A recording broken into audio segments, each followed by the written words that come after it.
মানে ৫ই আগস্ট অভ্যুত্থানের উত্তরকালে একটা রক্তস্নাত অভ্যুত্থান তো মানুষের আকাঙ্ক্ষার সীমাটাকে আরও প্রসারিত করেছে এবং সেই অনুযায়ী ঐকমত্য কমিশন আমাদের ভবিষ্যৎ কী হবে এগুলো আমরা ঠিকঠাক হয়েছে। সেখানে বিএনপির সাথে যেমন ঐক্য আছে আবার পার্থক্যের জায়গা আছে, কিন্তু আমরা শেষ পর্যন্ত ওই যে বাংলাদেশের একটা বিশেষ বাস্তবতা, এখানে যে একটা রাষ্ট্রের গণতান্ত্রিক রূপান্তর কিংবা নতুন রাজনৈতিক বন্দোবস্ত প্রতিষ্ঠা করতে হবে, সেটা এক একজন সংস্কারের মধ্যে দিয়ে কিংবা রাষ্ট্র ব্যবস্থা মেরামতের প্রশ্ন বিভিন্নভাবে প্রকাশিত হয়েছে। সেই জায়গাটাতে একটা জাতীয় কর্তব্য আছে বলে আমরা মনে করি। মানে অর্থাৎ দেশ এবং জাতীয় যে পুনর্গঠন, সেই পুনর্গঠনের কর্তব্যটা এটা কোনো একক দলীয় জায়গা নেই।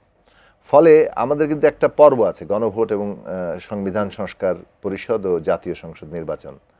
এই যে তার মানে সংবিধান সংস্কার পরিষদ এবং জাতীয় সংসদ নির্বাচনটা আগামী যে জাতীয় নির্বাচন সেটাকে এই নামে অভিহিত করার অর্থ হচ্ছে যে এই পার্লামেন্ট ৬ মাস সংবিধান সংস্কার পরিষদ হিসেবে কাজ করবে, যেমন সে জাতীয় সংসদ হিসেবে কাজ করবে ৫ বছর ব্যাপী। সংবিধান সংস্কার পরিষদে সংবিধানের মৌলিক সংস্কারগুলোকে আমরা গ্রহণ করব। এটা কিন্তু একটা জাতীয় পুনর্গঠনের পর্ব এবং তারপরে এটা একটা বাস্তবায়ন কাল আছে, সেটা হয়তো সংসদে ঠিক হবে।